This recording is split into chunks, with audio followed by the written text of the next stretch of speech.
Nggih. Niki terkait niku Romo yang pertama masalah bencana akhir tahun. Ramalan bencana akhir kan tahun. Ada yang memprediksi, bahkan BMKG juga mengeluarkan pernyataan dini tentang badai di akhir tahun. Tanggapan dari Romo Edi yang terkait dengan bencana akhir tahun itu bagaimana, Romo? Sebelum saya menjawab, perkenankan saya menyapa sobat-sobat subscriber terlebih dahulu. Assalamualaikum warahmatullahi wabarakatuh. Rahayu Sagung Dumadi. Sobat subscriber dimanapun Anda berada, semoga panjenengan semuanya senantiasa dilimpahkan rahmat serta hidayah dari Allah Subhanahu wa Ta'ala, dijauhkan dari mara bahaya, dilancarkan segala usaha serta rezekinya. Amin. Baik, mengenai tanggapan tentang adanya bencana akhir tahun, air yang terbesar akan terjadi di bulan Februari. Itu akan ada air bah, yang artinya air dari Bengawan maupun air laut yang naik ke daratan disertai dengan guntur dan angin. Namun untuk saudara-saudaraku, cukup waspada saja, tidak perlu khawatir, karena insya Allah untuk bencana tahun ini tidak sedahsyat tahun-tahun yang kemarin. Namun bukan berarti kita sebagai umat manusia yang mempunyai banyak kekurangan lantas jumawa atau menyombongkan diri. Karena sewaktu-waktu banjir itu atau bencana itu pun terjadi. Maka pada saat bulan Februari atau bulan 2, kita harus waspadai angin dan badai disertai air akan muncul dari timur laut. Hal ini yang bisa menyebabkan kehidupan mengalami sedikit stagnasi, namun ekonomi tetap stabil. Maka sekali lagi, mengenai bencana yang akan terjadi itu akan terjadi dan memang ada, Pasti, Romo. insya Allah, karena kepastian dan hak adalah milik Allah Subhanahu wa Ta'ala. Namun berdasarkan siklus alam dan ramalan para pujangga terdahulu menceritakan bahwasanya pada tahun ini akan terjadi prahara yang besar, namun jangan terlalu khawatir. Tapi sekali lagi, bukan berarti kita lantas nggak terjadi apa-apa, jangan begitu. Itu namanya jumawa, sembrono. Manusia yang banyak mempunyai kekurangan, kita berserah diri kepada Allah Subhanahu wa Ta'ala. Semoga apa yang diramalkan para pujangga terdahulu benar, bahwasanya banjir itu, prahara itu, bencana itu tidak sedahsyat tahun-tahun yang lalu, melainkan hanya perputaran siklus roda peralihan tahun saja.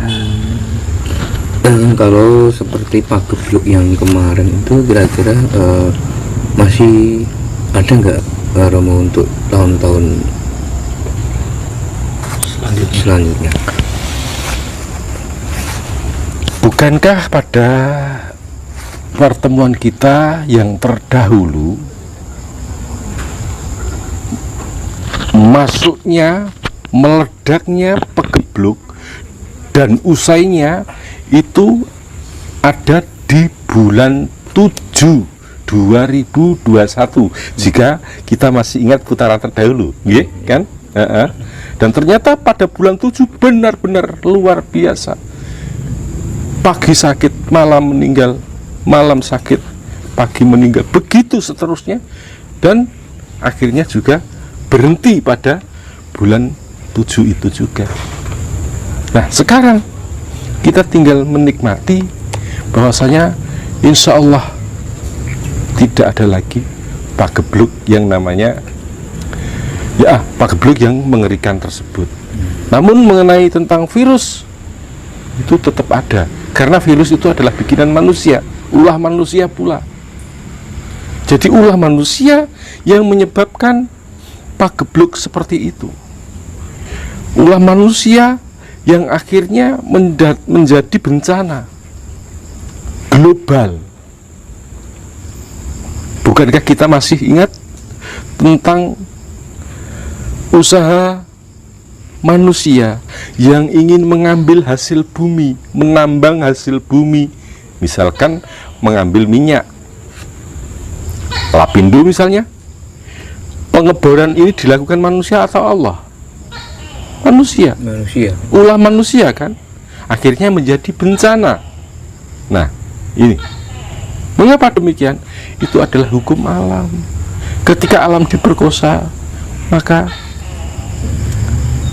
kita sebagai pemerkosanya yang bertanggung jawab. Begitu pula dengan adanya virus pandemi yang diciptakan oleh manusia, kita juga sebagai manusia yang terkena imbasnya.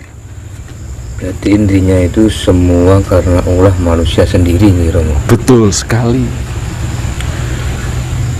Ini yang kedua Romo, ini membahas kan banyak orang ini bahas masalah pemimpin kita untuk selanjutnya Romo.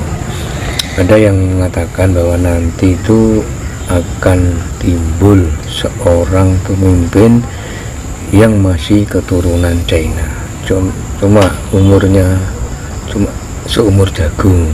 Nah, setelah itu baru muncul yang namanya Ratu Kembar. Setelah Ratu Kembar itu baru Ratu Adil nanti yang akan muncul. Tanggapan Romo bagaimana? Sebenarnya untuk bicara tentang kepemimpinan yang akan datang, ini sangat riskan sekali, dan apalagi kalau kita bicara kasepuan ya. Jadi kasepuan otomatis untuk bicara ke depan tentang siapa pemimpin dan bagaimana, ini nantinya akan dikaitkan dengan politik katanya. Namun apa salahnya jika kita sebagai manusia juga mengetahui tentang perkembangan roda kehidupan agar kita bisa memilih dan tidak terkejut apabila ada sesuatu yang memang terjadi seperti yang jenengan sampaikan, akan adanya pemimpin Cina namun dalam kepemimpinannya hanya seumur jagung seperti itu. Namun menurut kacamata batin saya meramalkan, tapi sekali lagi ini hanya ramalan, bahwa sesungguhnya benar dan tidaknya itu adalah kehendak Allah Subhanahu wa Ta'ala. Insya Allah untuk kepemimpinan yang akan datang ini masih lahir tah suku Jawa. Ngaten, masih trah suku Jawa, yang artinya keturunan Jawa. Namun dalam pemilihan nanti memang akan lebih ramai ketimbang pemilihan pada 10 tahun yang lalu. Akan lebih ramai pada pemilihan di 10 tahun yang lalu. Maka dari itu saya berharap saudara-saudara saya jangan sampai terbawa arus, ikuti nurani. Jika memang itu pantas sebagai panjenengan rasakan pantas untuk dijadikan pemimpin, ya silahkan panjenengan pilih dengan nurani. Jangan sampai panjenengan menjadi orang-orang bayaran, dan ingat, jangan sampai jenengan terperangkap oleh jaring-jaring orang-orang yang mempunyai ambisi dan kepentingan sesaat yang akhirnya memecah belah persaudaraan kita. Karena apa? Pemilihan itu hanya sementara, namun persaudaraan kita selamanya. Saya katakan sementara. Oke lah, pemilihan yang jadi itu 10 tahun atau 5 tahun, tapi persaudaraan kita seumur hidup. Jangan sampai nanti panjenengan terpecah belah hanya karena beda pilihan. Monggo silahkan berbeda pilihan, karena perbedaan itu sesungguhnya adalah indah. Tanpa perbedaan, kehidupan tidak akan ramai. Tanpa perbedaan, kita tidak akan mendengar bagaimana warna dunia. Namun dengan perbedaan itu kita bisa terpecah oleh keadaan. Maka sekali lagi saya sampaikan, dari penglihatan mata batin saya masih optimis bahwasanya besok pemimpin itu keturunan Jawa Timur. Mungkinkah nggak Romo seperti Indonesia, kalau kita melihat situasi dan kondisi ekonomi yang seperti ini, Indonesia kembali ke tatanan zaman kerajaan kayak dulu lagi? Mengapa tidak? Jadi dalam episode yang lalu tentang Sabdo Palon Nage Janji sudah saya sampaikan bahwasanya ini akan kembalinya zaman Budi. Budi bukan Buddha loh, nggih. Budi itu adalah Buddhis yang artinya suci, kesucian yang akan membawa kesemakmuran bangsa-bangsa, kesemakmuran persaudaraan. Dan dari sini kita sudah bisa melihat dan merasakan betapa saudara-saudara kita sudah sadar kembali tentang adanya kita dari mana, berasal dari mana, dan akan kemana. Sudah tidak sedikit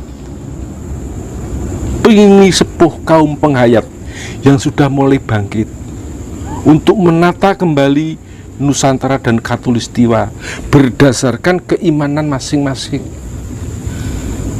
Bukan berarti kita tidak menerima ajaran dari mancanegara.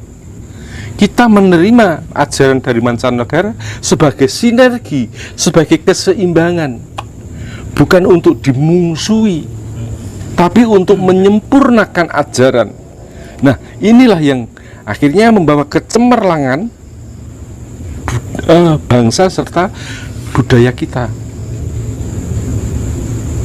Kita sekarang sudah bisa menikmati bagaimana tataran kehidupan yang tidak seperti pada saat kemarin. Meskipun 2 tahun kita tertekan dengan keadaan, toh nyatanya ekonomi masih tetap mapan, gitu kan?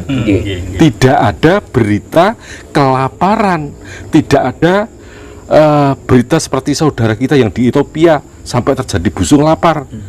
Kita semua, meskipun yang dapat bantuan pemerintah maupun yang non subsidi, berdiri atas dirinya sendiri, bisa hidup, bisa makan dan sehat. Nah, ini tandanya bahwasanya nyata bahwasanya eyang kita Sabdo Palon Noyo Genggong itu sudah ada, sudah merangkul anak cucunya untuk dibawa lagi ke masa kejayaannya.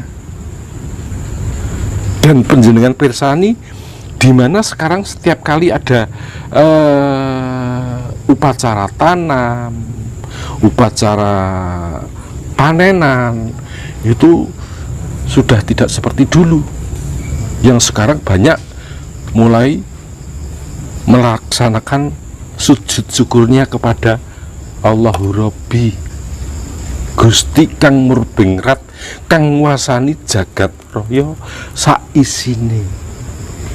Lah niku Mas, Ingkang yang saya sampaikan tentang bisa nggak, maka jawaban saya bisa.